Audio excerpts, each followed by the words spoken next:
Aquí presentamos la unidad 7 sobre deuda pública. Podrán encontrarlo en la bibliografía básica, es decir, el libro Finanzas Públicas, temas de cátedra, en su capítulo 10. Para comenzar, es importante decir que el tema de la deuda pública va a comenzar a ser un problema en el momento en que los servicios de la misma pasan a ser una parte importante dentro de los egresos públicos. Es decir, el problema que va a tener la deuda pública es su alta capacidad de retroalimentación, dado que la deuda va a generar intereses y esto va a generar mayor deuda.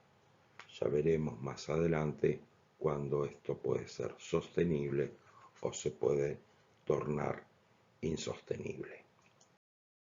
Para comenzar, es importante por ahí esto dicho por Dino Harach, donde plantea que el Estado elige entre un impuesto o un empréstito dependiendo de las valoraciones políticas y de los intereses de las clases dominantes, y no de los juicios de valor por parte de los contribuyentes o de los capitalistas. Es decir, que en realidad eh, optar entre pagar impuestos para solventar los déficits o tomar un empréstito va a tener más que ver con esta puja de intereses, y dentro de esta puja de intereses, los intereses de las clases dominantes van a prevalecer en general cuando en aquellos momentos en los cuales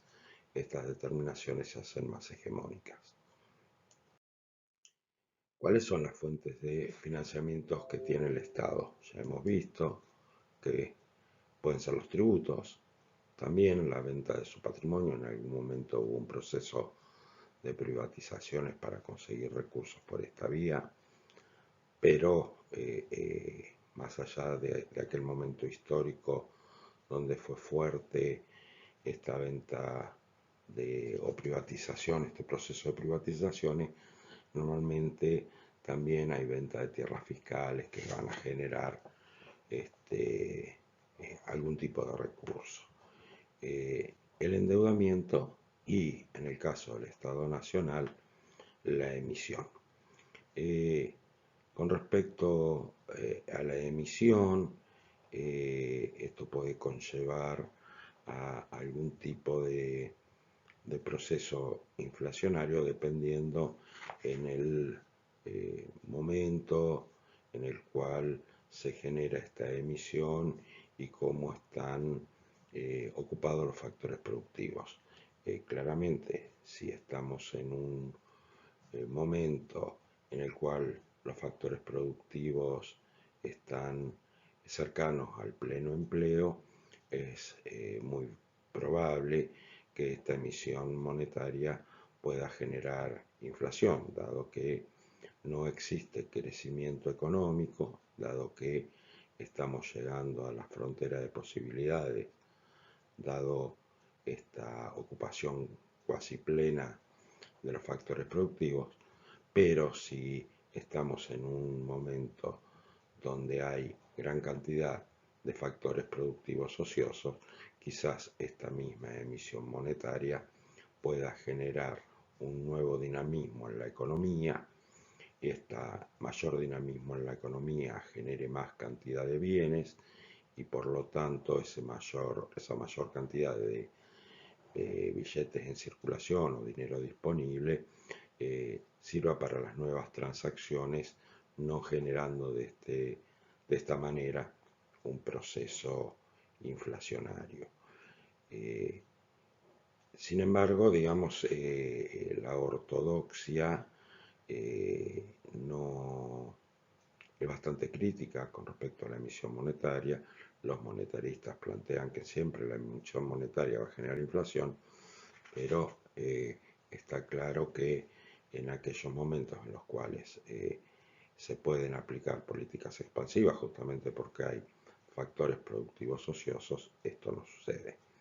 Y en general, la ortodoxia y los grupos de poder van a preferir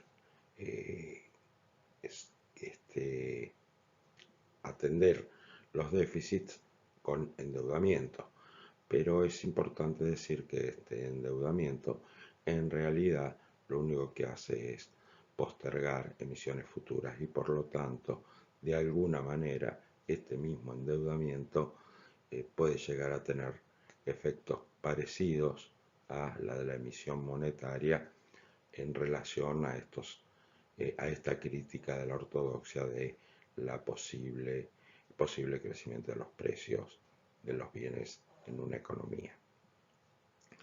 En nuestro caso nos vamos a detener y a analizar dentro de estas fuentes de financiamiento, de financiación para el Estado, el tema del endeudamiento en esta unidad.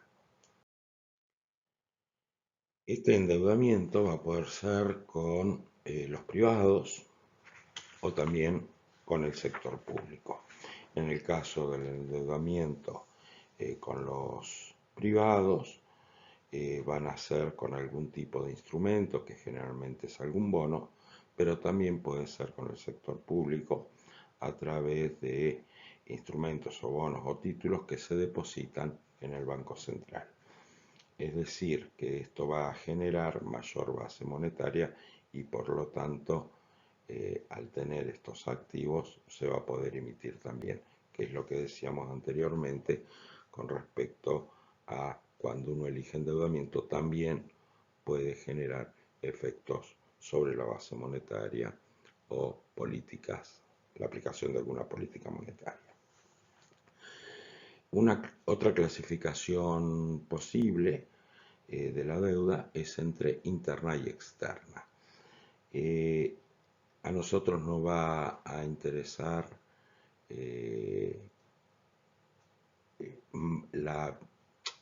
dentro de esta clasificación la visión económica más que la jurídica de cómo determinar si una deuda es interna o externa. El enfoque jurídico plantea esta división entre interna o externa dependiendo de la moneda de emisión, digamos, de la deuda o del compromiso. Sin embargo, en términos económicos, lo que va a prevalecer para determinar si es interna o externa es quién es el poseedor de los bonos. Si el poseedor de los bonos es un residente del país, va a ser considerada deuda interna, mientras que si el poseedor de los bonos es alguien situado fuera de las fronteras del país, es decir, en manos extranjeras, estamos hablando de deuda externa. Esta división económica entre interna y externa es sumamente importante para ver cómo son los impactos entre las generaciones actuales y las generaciones futuras con respecto al endeudamiento.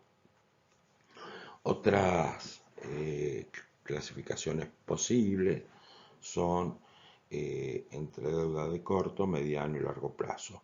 Y hay una manera de financiamiento encubierto que se llama deuda flotante, que en realidad lo que va a hacer el Estado es ir posponiendo pagos de corto plazo a sus proveedores de bienes y servicios.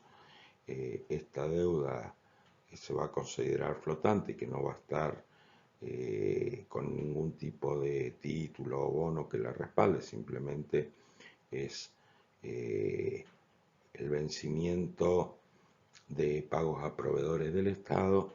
En este mecanismo de ir postergando estos vencimientos, llegará un momento en el cual se va a consolidar y se va a brindar a estos proveedores algún tipo de bono y ya pasaría a ser una deuda consolidada y dependiendo del bono de mediano o de largo plazo.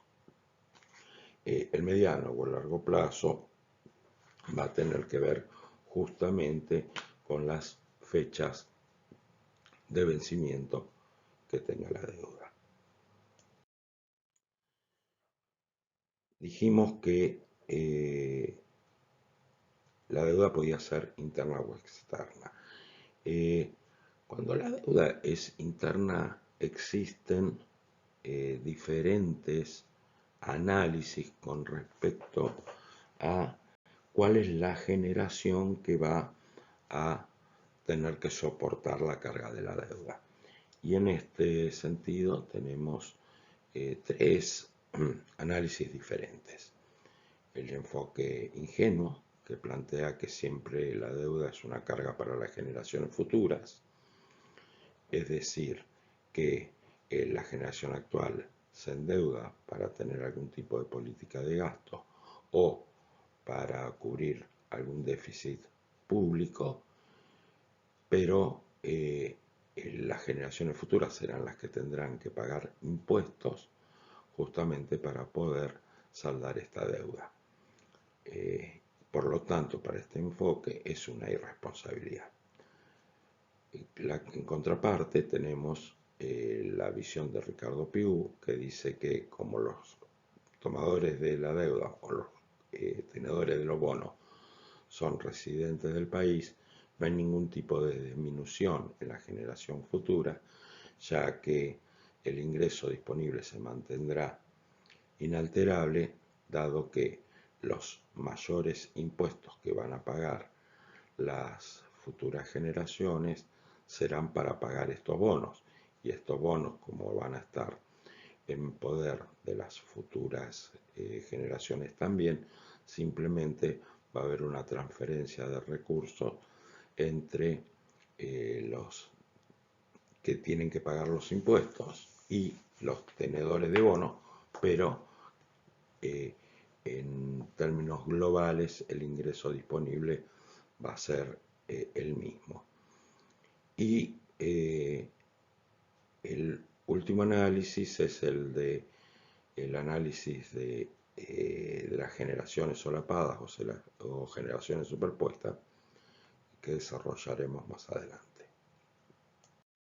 Como dijimos, el enfoque ingenuo va a plantear que siempre es una responsabilidad de endeudarse. Como bien dice acá, según este enfoque, la deuda pública siempre va a generar una carga hacia la generación futura, puesto que ellos van a tener que afrontar el pago de la amortización del principal. Si bien es cierto que la generación futura va a soportar los pagos futuros, esto no necesariamente implica que la carga económica recaiga sobre ellos. Y esto es el contrapunto que van a hacer quienes plantean una postura diferente, como se ve a continuación, que es la postura que tienen David Ricardo y Piu. Dice que el Estado se endeuda con sus propios conciudadanos, esta deuda es interna y no va a generar ningún tipo de carga para la siguiente generación. Cuando la deuda sea liquidada, habrá una transferencia de ingresos de los ciudadanos que no poseen títulos de la deuda hacia los que sí la poseen, o los tenedores de la deuda, que también son ciudadanos, pero en su conjunto la generación futura no va a haber resentido su ingreso disponible. Es más, lo que plantean que en realidad los que van a soportar la carga económica del endeudamiento es la generación actual, dado que la generación actual, en lugar de consumir, va a adquirir bonos. Entonces sacrifican consumo por compra de bonos de deuda que van a transmitir en herencia para las próximas generaciones, quienes van a cobrar el fruto de estos bonos y por lo tanto van a poder aumentar su consumo. E incluso va mucho más allá en este análisis y dicen que si en realidad este endeudamiento además se realizó para la adquisición de bienes de capital o ampliación de la infraestructura pública, van a ser las generaciones futuras quienes no solamente no van en conjunto, no van a resentir consumo, sino que además van a heredar esa infraestructura producto del endeudamiento actual. Igualmente, hay que tener cuidado porque la cosa va a cambiar cuando la deuda se convierta en deuda externa. Y si la deuda se convierte en deuda externa, ya el análisis de Ricardo Pigou pierde sustento, dado que los tenedores de esos bonos van a ser de otros sitios y no conciudadanos, y por lo tanto en las próximas generaciones tendrán que hacer el sacrificio del pago de estos bonos y esos flujos dinerarios irán fuera de la frontera del país.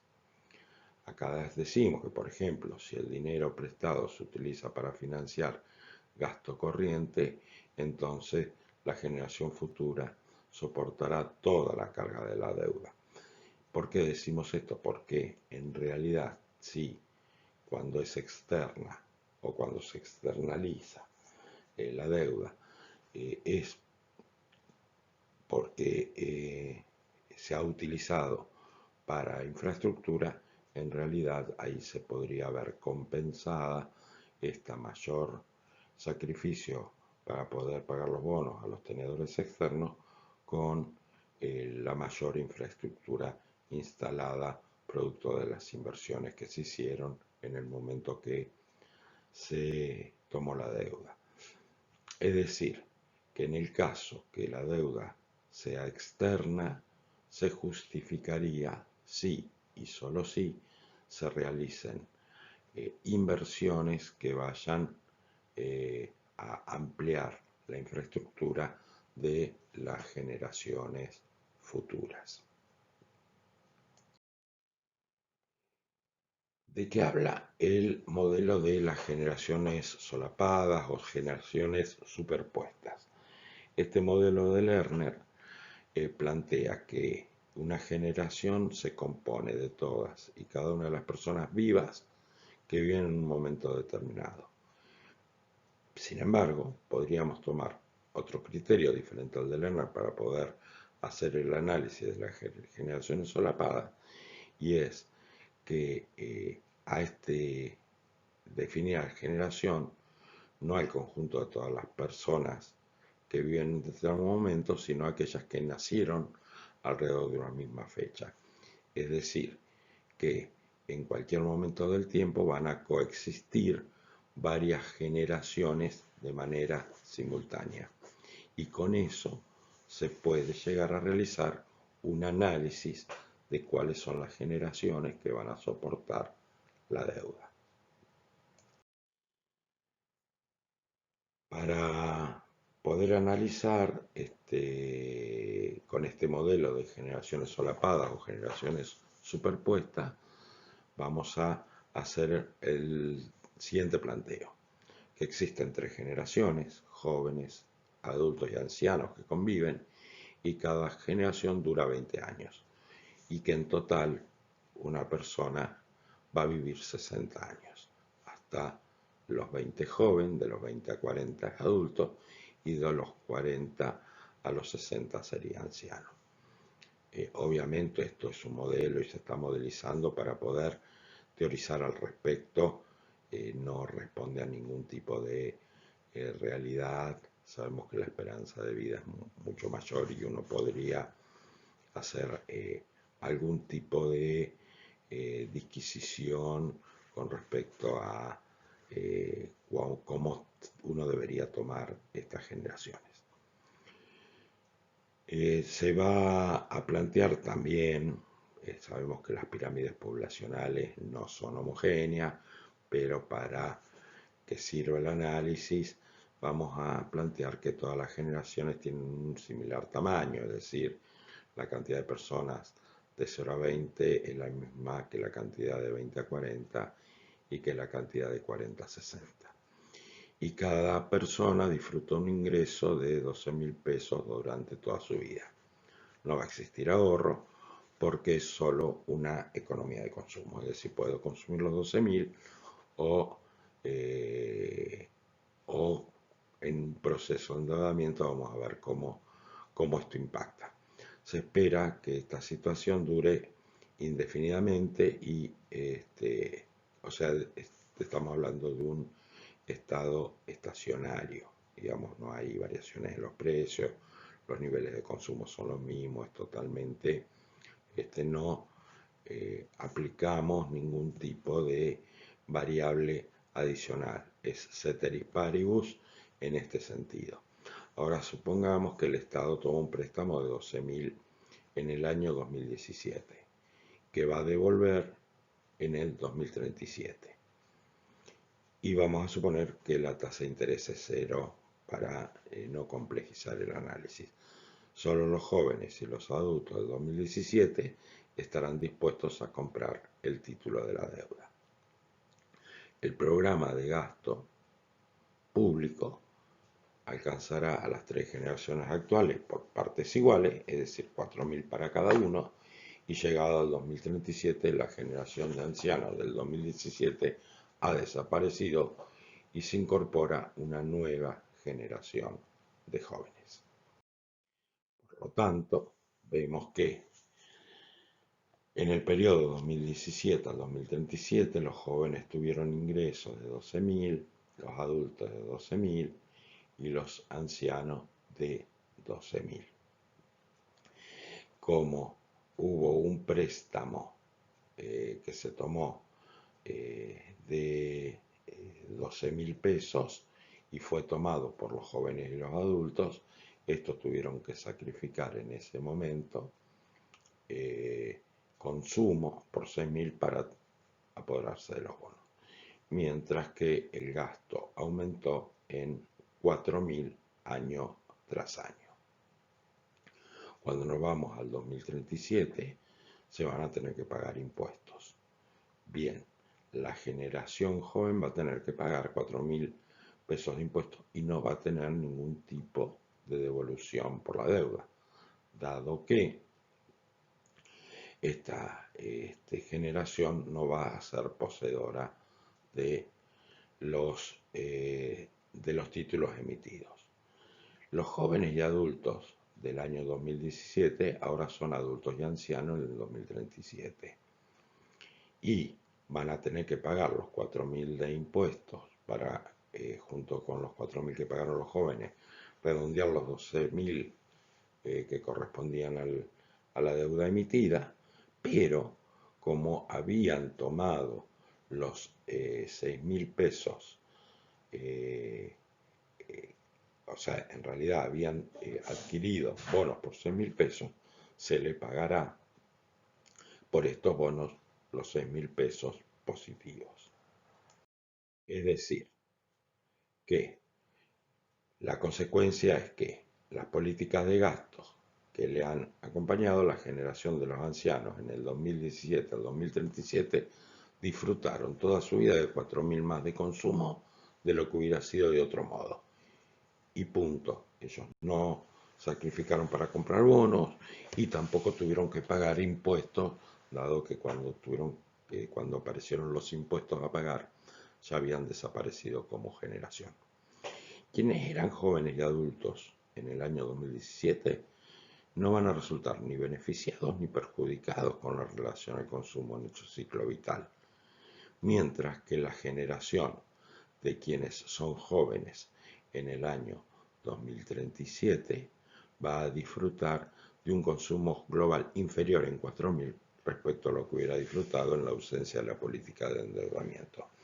Es decir, en este caso habría una transferencia parcial que solamente de los ancianos de la generación del 2017 al 37 hacia los jóvenes del 2037, mientras que aquellos que eran jóvenes y adultos en la generación 2017 y 2037 se van a compensar el mayor consumo por las políticas públicas a partir del endeudamiento con los impuestos que pagarán a partir de 2037 y a su vez el menor consumo por haber adquirido los bonos de 6.000 del 2017 al 2037 con el rescate de esos bonos a partir del 2037. Más allá de estos análisis que uno puede hacer con respecto a quién soporta o no soporta la deuda, lo que es importante aclarar es ver si en un análisis macroeconómico si la deuda resulta sostenible o no. Muchas veces se hace mucho hincapié en el stock de la deuda y en realidad lo importante o digamos, el ratio importante para tener en cuenta con respecto a la sostenibilidad o no de la deuda es la relación que existe entre la deuda pública y el Producto Bruto Interno. Esta medida lo que hace es justamente ver cuánto de la capacidad de generación de riqueza que tiene una sociedad es necesario en el tiempo para poder atender su endeudamiento. Cuando uno hace este análisis, uno puede plantearse que si esta relación B larga a minúscula, o sea, de bonos PBI, es creciente en la medida que se hace creciente, empieza a resultar insostenible. Mientras que si esta misma relación se hace decreciente o se mantiene constante, podría uno plantear que la problemática de la deuda pública no es tal y es algo que estaría controlado. ¿De qué manera la relación se hace creciente? Se hace creciente o bien cuando aumenta la deuda o bien cuando disminuye la capacidad de generar riqueza, o sea, el PBI. Y cuando este ratio va a ser decreciente, o bien cuando disminuye la deuda, o bien cuando crece el PBI. Es decir, nosotros necesitaríamos que el PBI crezca más que la deuda o que crezca en la misma proporción que la deuda para tener la deuda controlada. Cuando esto no sucede, comienza a realizarse, a tornarse insostenible. Para eso, a partir de esta relación, uno podría hacer un cálculo diferencial que aquí está desarrollado y llegaríamos a que el diferencial de la relación, digamos, el incremento marginal de la relación existente entre bonos y producto va a estar, va a hacerse sostenible si y solo si el crecimiento de la economía, que está dada por Y chiquita como crecimiento marginal, es mayor a la tasa de interés real, que es la R chiquita. Si esto se hace, esto sucede, esta situación hace que al ser Y mayor que R, esta diferencia se hace negativa y por lo tanto va a haber una disminución marginal de la relación. Si esto no sucediera y los intereses son mayores, o sea, los intereses reales son mayores a la tasa de crecimiento de la economía, uno debería pensar que el resultado primario sobre el PBI en términos reales, que es Z, debería al menos compensarlo. Es decir, si las tasas de intereses son mayores al crecimiento, uno debería tener superávit primario para que la deuda no se haga insostenible. Es decir, la deuda va a crecer si hay déficit primario y también va a crecer cuando la diferencia entre la tasa de interés real, R, y la tasa de crecimiento real de la economía, I, multiplicado por el ratio de la deuda, es positivo.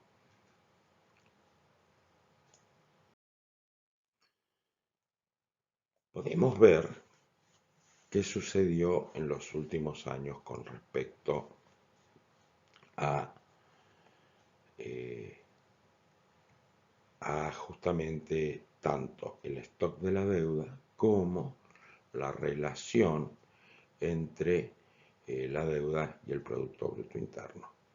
En el 2004, obviamente luego de la crisis del año 2000, teníamos una relación del 118% de deuda PBI.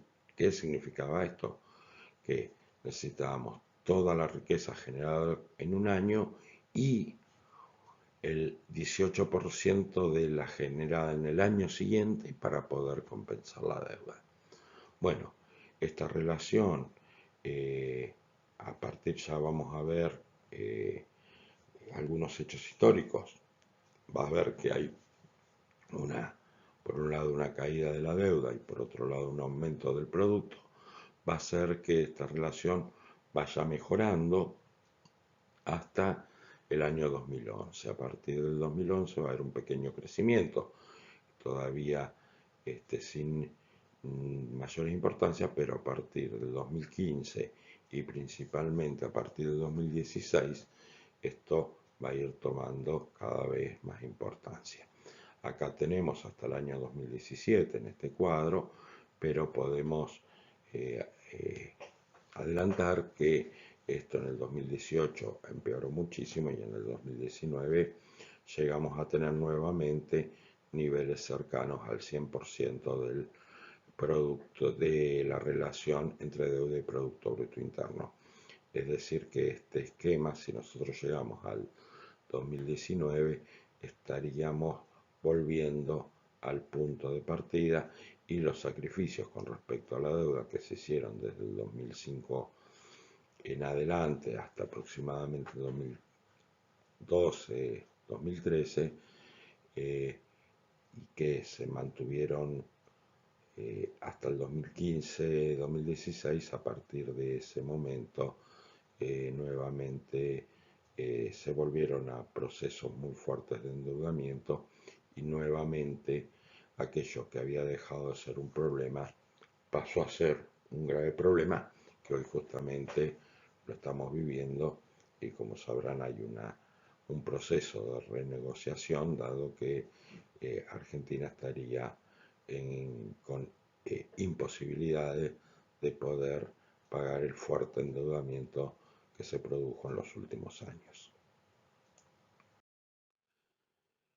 Como les decía, bueno, vamos a ver muy rápidamente un recorrido histórico de las diferentes etapas de la deuda. Uno podría plantearse que como primera etapa, ya en el siglo XIX, va a haber un empréstito que va a tomar Buenos Aires con la banca inglesa, la Baring Brothers. Este empréstito se va a pagar 80 años después, o sea, recién entrado el siglo XX.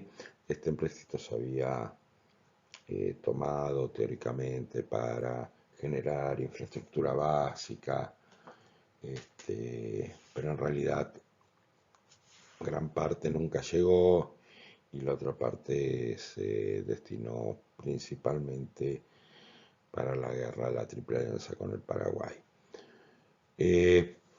Digamos que es un antecedente histórico, generó su problemática, sin embargo no va a ser el mayor de los problemas de la deuda que va a tener Argentina. En el año 49 va a ser la primera vez que Argentina va a quedar sin deuda externa. En el año 49 se va a pagar la totalidad de los compromisos externos que tenía Argentina, justamente como un plan estratégico en el cual uno de los pilares de los planes económicos del peronismo en ese momento era la independencia económica, y esta independencia económica se dificultaba en la medida que había condicionantes externos si el país estaba endeudado. Con este desendeudamiento se podía aplicar las políticas que mejor pensara el gobernante en ese momento, que debía, justamente a partir de esta independencia, realizar como políticas públicas. Derrocado el peronismo en el 55, en el año 56 entra a formar parte del Fondo Monetario y del Banco Mundial, al cual en el proceso anterior, en el periodo anterior, el peronismo, o mejor dicho, Perón como gobernante, se había negado. Durante los gobiernos de Ilía, que van del 63 al 66, hay una disminución en el endeudamiento y no se van a solicitar nuevos préstamos al Fondo Monetario. De todos modos, hasta aquí todavía la deuda no, si bien a partir del año 56 hay un proceso de endeudamiento, todavía no pasa a ser un problema central de la economía argentina. Hasta el año 73, con 75, con la crisis del petróleo, como les decía recién, había endeudamiento, pero a poco en comparación con lo que ocurriría después. En el periodo con la crisis del petróleo, lo que va a suceder es una abundancia de liquidez por los petrodólares, y, y esta abundancia de liquidez va a hacer que justamente los tenedores de estos petrodólares tengan necesidad de colocarlos en algún lugar. Con la crisis del petróleo, que va a haber un crecimiento importantísimo del valor del barril, van a suceder dos cosas. Por un lado, los países centrales no van a aumentar sus inversiones, dado que los costos de producción van a crecer, virtud de que el principal fuente de energía, que era el petróleo, va a crecer en su precio. Y por otro lado, va a haber una gran cantidad de liquidez, de dólares, que van a tener justamente los productores de petróleo. Estos productores de petróleo van a colocar en bancos estos dólares, por los cuales recibirán alguna tasa de interés. Los negocios de los bancos es tomar dinero a cierta tasa de interés y prestarlo a una tasa de interés mayor. Pero no había demanda en los países centrales de estos dólares, justamente porque había un estancamiento de la economía. Entonces se van a buscar economías emergentes para colocar estos dólares en exceso. Obviamente con muy buenas condiciones, tasas de interés muy bajas, pero las condiciones van a ser con tasas variables, con lo cual va a llegar un momento en que estas tasas de interés van a subir, y a partir de estas tasas de interés en alza se va a generar una etapa dramática donde aquellos que habían tomado en la década del 70 grandes endeudamientos externos van a tener imposibilidad de pagarlo. A su vez, en Argentina va a suceder, allá por el año 82,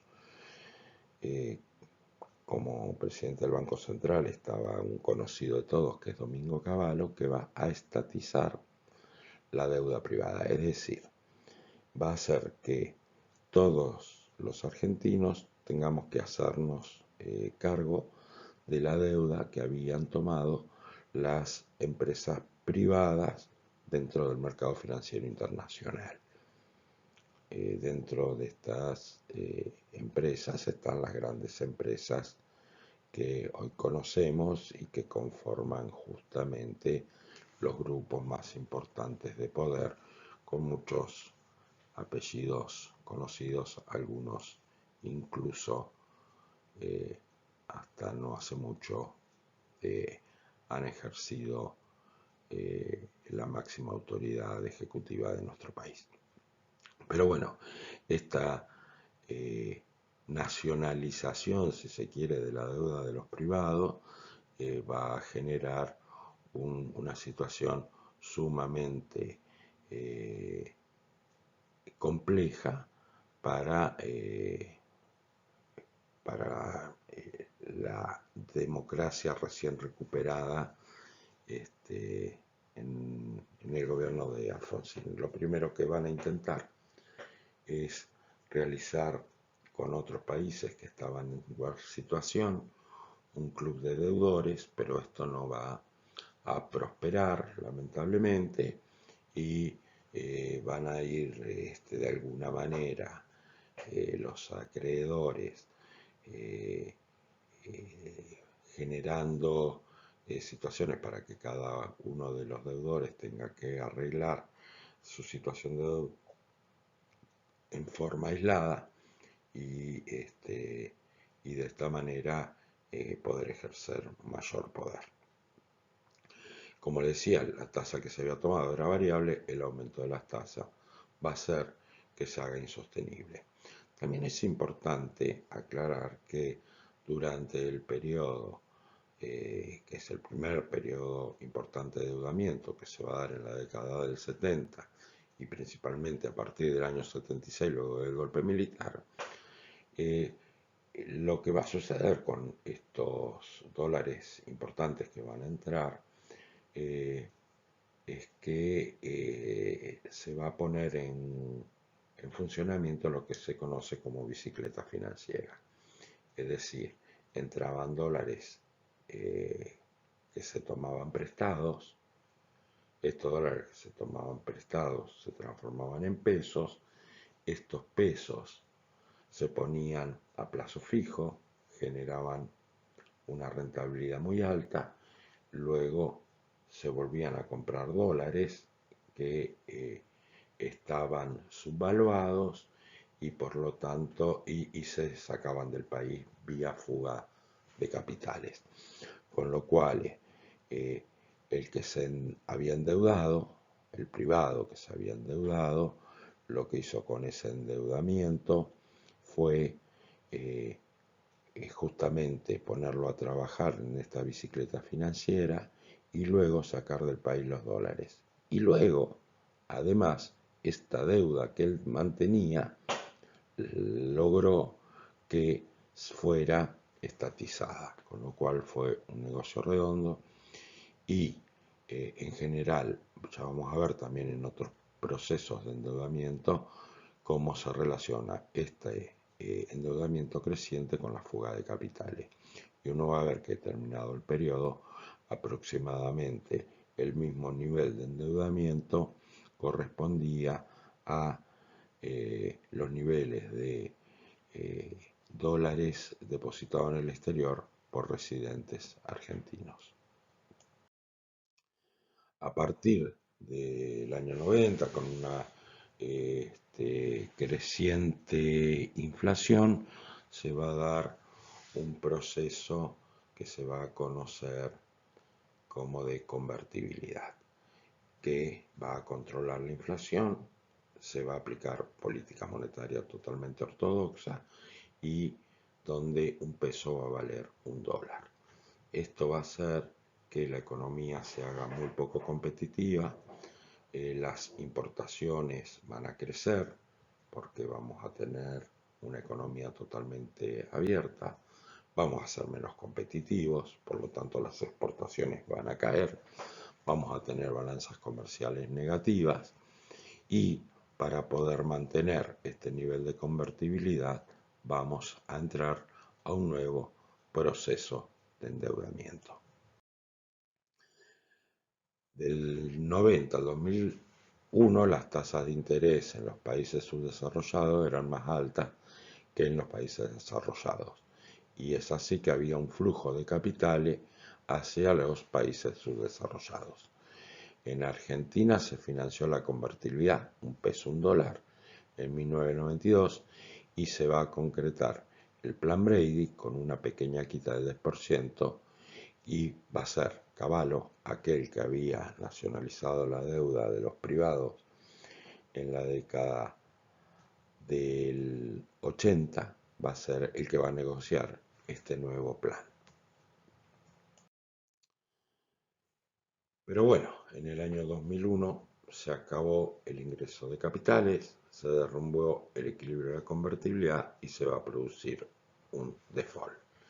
Este default, bueno, va a generar una gran crisis, un empobrecimiento de toda la población y recién en el año 2005 el presidente Kirchner puede acordar una quita y una renegociación de la deuda con el 76% de los acreedores de esta deuda que estaba defaulteada. A fin de ese año también, con recursos que se habían generado a partir de las mejores condiciones y las balanzas comerciales positivas que se van a dar a partir del 2003, con estos recursos se va a pagar el endeudamiento con el Fondo Monetario y esto le va a permitir crecer para poder pagar y como dijo en su momento, esta renegociación era necesaria puesto que los muertos no pagan, o sea que la mejor situación era darle la posibilidad al país de que pudiera generar riqueza y no de asfixiarlo a la muerte, dado que esa condición iba a ser de que todos pierdan, incluso los acreedores, porque no iban a poder cobrar sus acreencias en el caso de que mataran el país, ¿no? En el año 2010 se va a continuar y se va a avanzar con el gobierno de Cristina Fernández y se va a llegar de ese 76 hasta el 92,4%.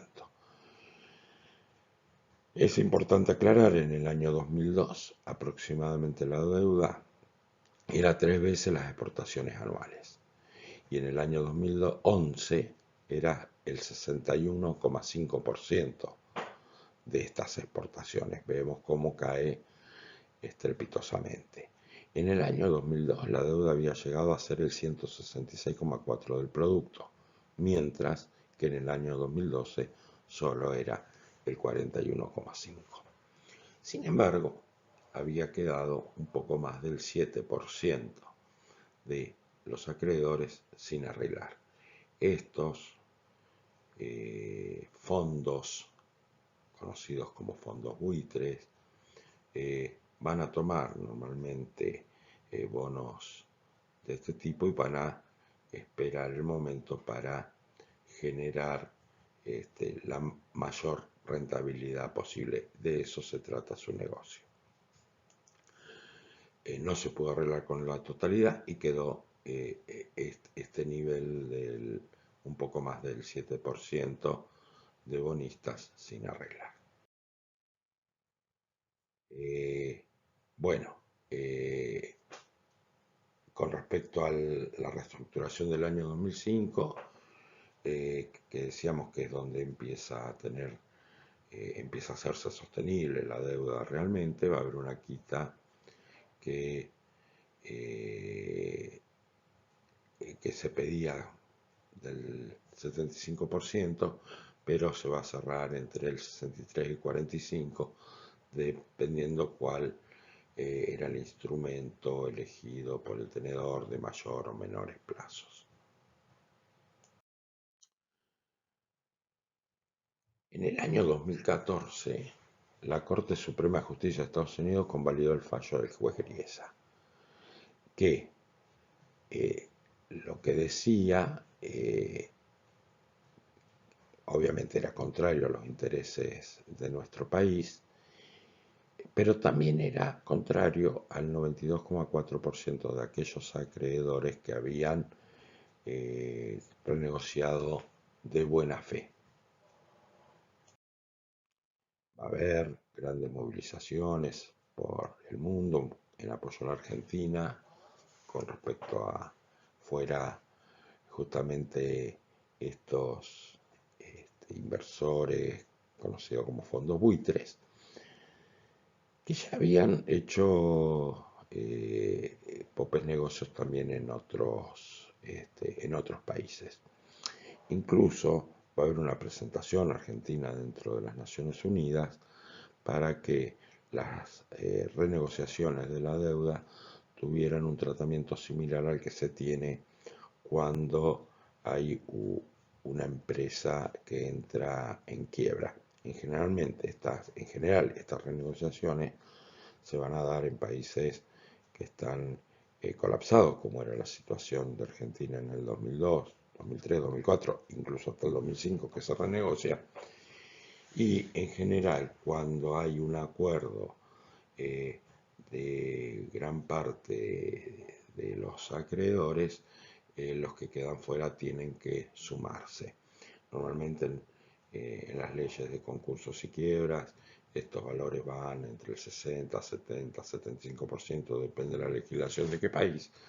Y como vemos, en el caso argentino se había llegado al 92,4% y sin embargo el 7% restante todavía tuvo posibilidades de litigar y obviamente tuvo mucha fuerza para hacerlo. ¿Qué es lo que pedían los fondos buitres de aquellos 428 millones, que era el capital original?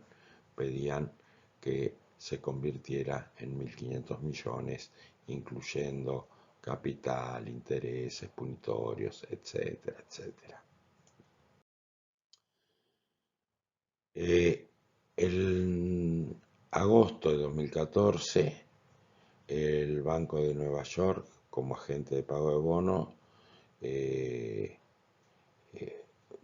va a ser removido por una ley hecha en Argentina, digamos una ley nacional, y se va a depositar en un fideicomiso en su lugar. ¿Qué es lo que estaba sucediendo? Estaba sucediendo que se quería generar una situación de default para el país. Sin embargo, Argentina estaba pagando a sus acreedores y es más, también estaba poniendo a disposición a este 7% que no quería cobrar. Dado que existía el peligro, justamente porque estos bonistas habían tenido una sentencia a su favor del juez Guiriesa, existía la posibilidad de que esto que se depositara para que cobraran quienes habían acordado con Argentina, fuera incautado y enviado justamente a los fondos buitres. Entonces, de esta manera se podía evitar este problema. Y le va a dar a los bonistas, estos que no habían arreglado, la posibilidad voluntaria de cambiar los bonos por ley extranjera o ley argentina, y también los bonistas que no ingresaron al canje en 2005 y 2010 podrán hacerlo ahora si creyeran que fuera conveniente. Sin embargo, no lo van a hacer. La deuda se renegocia con los tenedores que no ingresaron al canje, no entraron en el 2005, tampoco en el 2010, y van a convertirse en estos holdouts o fondos buitres. Y Argentina va a avanzar un poco más y en el año 2014 va a renegociar una vieja deuda con el Club de París sin quita, justamente como demostración de la buena fe para el pago. Sin embargo, estos esfuerzos, ya veremos, van a ser inútiles. En el año 2016, una vez que entra un nuevo gobierno, un signo diferente, van a arreglar con estos fondos buitres, sin ningún tipo de quita, ni ningún tipo de negociación, en realidad pagando lo que los fondos buitres estaban pidiendo.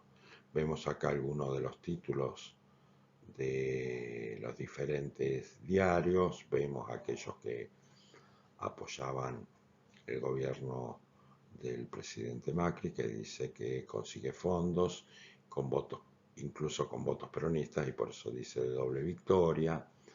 También otro titular de mayo del 16 de La Nación dice que el gobierno ya cerró con el 99% de los bonistas en default. Sin embargo, hay también voces críticas, como puede ser Página 12, y que va a titular en marzo del 2016 que el país estaba a los pies de Paul Singer, justamente uno de los mayores tenedores y de alguna manera un emblema de estos fondos buitres. Esta situación va a seguir creciendo y ya para el año 2018 la deuda externa no va a tener freno y además va a empezar nuevamente a financiar la fuga. Vamos a ver que hay un altísimo endeudamiento de más de 100.000 millones de dólares. Hay un endeudamiento con un Fondo Monetario récord de 56.000 millones de dólares y sin embargo no van a quedar estos dólares en el Banco Central ni tampoco va a haber un aumento de la infraestructura. Es decir, fue necesario acordar con los fondos buitres justamente para poder generar un proceso nuevo de endeudamiento, pero este proceso nuevo de endeudamiento, que en principio fue sobre la excusa de que teníamos un déficit fiscal, en realidad lo que va a generar es nuevamente, como todos los procesos grandes de endeudamiento, fuga de capitales. Y habría que ver realmente los tenedores de divisas en el extranjero de origen argentino, quiénes son y a ver qué participación pudieron tener con respecto a este proceso de endeudamiento. Como dije, bajo la excusa de, si bien podría haber algún problema de déficit fiscal, pensemos que el déficit fiscal de un país se resuelve con pesos, no con dólares. Si tuviéramos déficit comercial, eso podría ser atendible tener que endeudarse en dólares, pero endeudamiento en dólares para atender déficit fiscal por lo menos representaría una imprudencia en un país que no está en condiciones de generar dólares luego para devolverlo. A esto si además se le suma que se abre la economía y que se la hace totalmente vulnerable, digamos, al ingreso de bienes extranjeros y se empieza a perder competitividad, empezamos a tener a su vez balanzas comerciales también negativas, lo cual va a profundizar este problema y que llegado fines del 2019 nos pone en cuestiones de deuda en el punto de partida que podemos plantearnos allá con la crisis anterior del año 2001. La decisión de cerrar el problema de la deuda con los holdouts, en realidad, como les decía, fue necesario para generar confianza y por lo tanto, de alguna manera, poder volver a un proceso de endeudamiento. Vemos que lo que van a cobrar los holdouts va a ser muchísimo más, incluso de las aspiraciones que tenía. Y vemos cómo fue el pope negocio de estos holdouts. Recuerdan que habíamos hablado de 1.500 millones, bueno, terminaron cobrando 6.500 millones de dólares. Para concluir, podríamos decir entonces que la deuda es un tema muy controvertido y se entrelazan cuestiones técnicas, éticas, morales y políticas. Y si bien en este curso nos centramos en cuestiones económicas, es muy importante no perder de vista el contexto y que en realidad cuáles son las consecuencias que se va a tener cuando se tomen algunas determinaciones. Alejandro Olmos fue quien pidió allá por los años 80 la investigación de la deuda que había tomado la dictadura.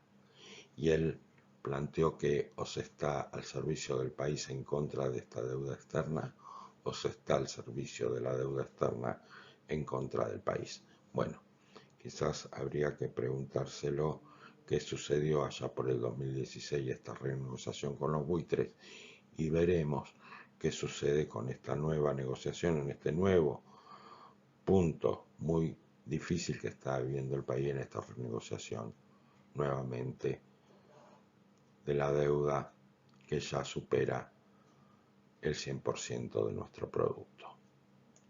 Para terminar, les dejo para que lean una parte de lo dicho por el juez Ballestero con respecto a la deuda externa de la nación y el juicio justamente este que hablábamos, impulsado por Alejandro Olmos, con respecto a lo que sucedió con aquel proceso de endeudamiento a partir del año 1976.